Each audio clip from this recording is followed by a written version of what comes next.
Okay, how's it going, guys?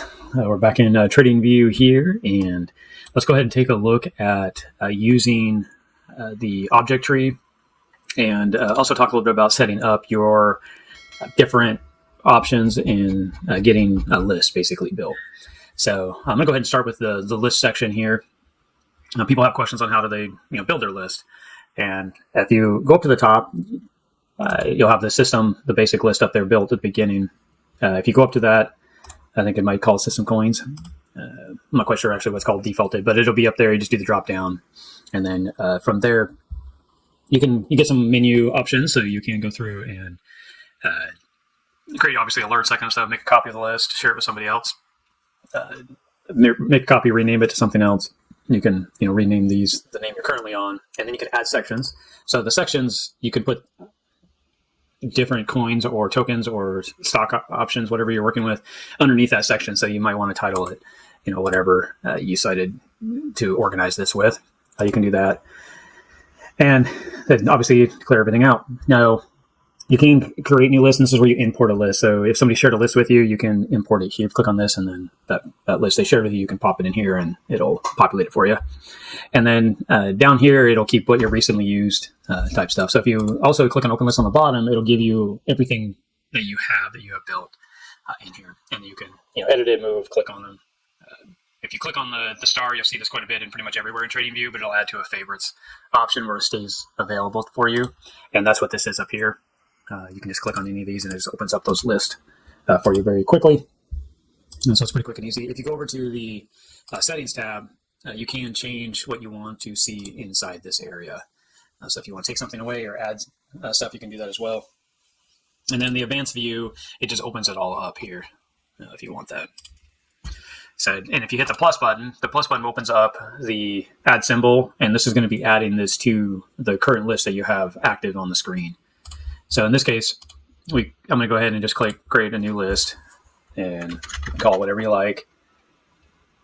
It does have the ability where you can, add stuff to it, add the icons. Let's put a little smiley face on there, and there it is up here. It's named. There's our new list, and I'm going to click on the plus button, and then from here, my stuff is set for MEXC. That's a exchange that you can trade with. So if you're using that exchange, you can actually filter for just that exchange. So the thing is, if you want to make sure that your exchange carries what you want to trade, and that's why you may want to just go in and pick who you work with and who you could like to use, or you could just select all sources.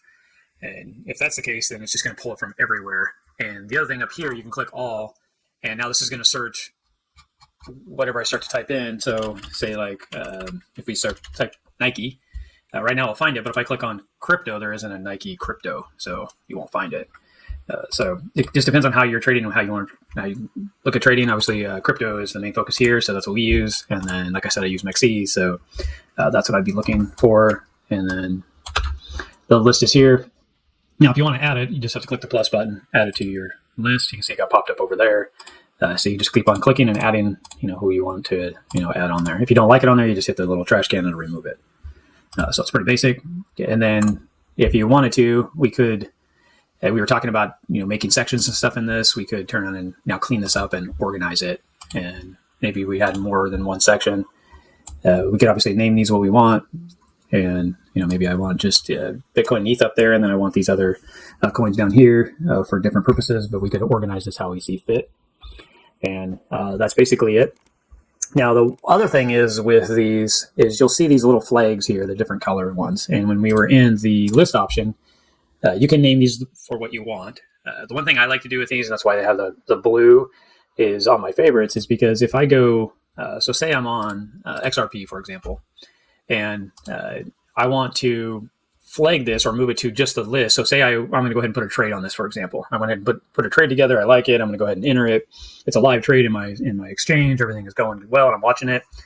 But I don't want to necessarily have to flip to the test list in order to get to XRP, or just start typing inside the TradingView. It always will pop up this box, and maybe I don't want to have to always type it in and then also find the exchange. If it was defaulted to all exchanges, I got to go find it.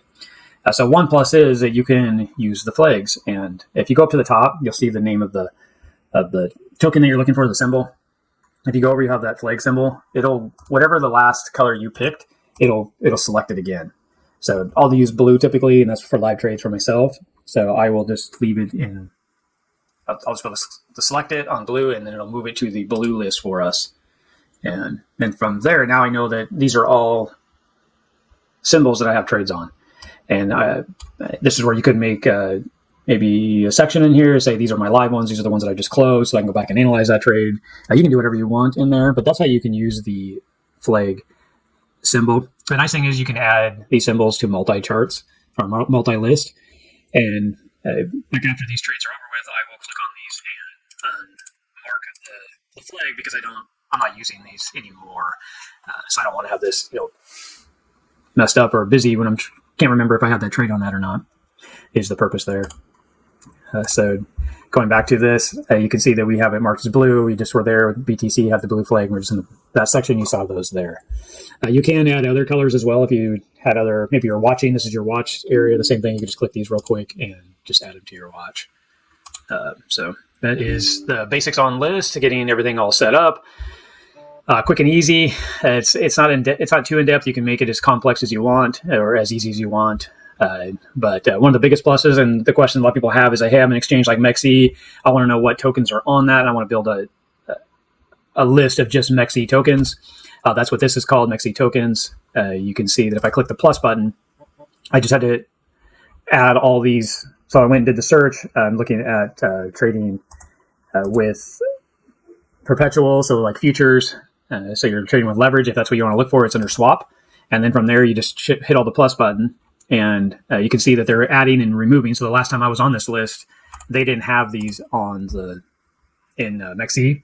The other thing is you can pop up and you can see this over here on the right, that these are all just red and there's no price action there. If we look at this list, you can see that there's more plus. But if you, I don't think on this list it'll actually show, it's showing everything active that it has. So you'd want to go through and update this maybe once a month or whatever, and add it. But the plus is you're literally getting all these from the exchange. So if I was going to run some filter tools or analyze this, I wouldn't want to know everything that's inside my exchange, and then I wouldn't be wasting my time charting stuff that I can't actually buy at the time. I'm going to go ahead and click on this change to sort it. So I'm going to click once, and you can see all these right here used to be on MEXC, and now they're not. They've been removed. So I don't care about these. I don't need them in my list anymore. So I'm just going to click the trash can, and I'll just remove all these off my list here to clean this up. And then I know all these are active and ready to go. If I click on the percentage again, it'll cycle them and put the most fast moving averages on top. So, or the most percentage change in the last 24 hours on top. So it just depends on the strategy you're using or you're looking at. You can click on these and use this to chart if you're watching that kind of stuff. So that is basically list and how to use them. Go ahead and play with it. Kind of design it the way you want. Rename them. Add them to your favorites. Create basically a system of organization is a great way to utilize the list. Thank you guys. Like and subscribe. We'll see you next week.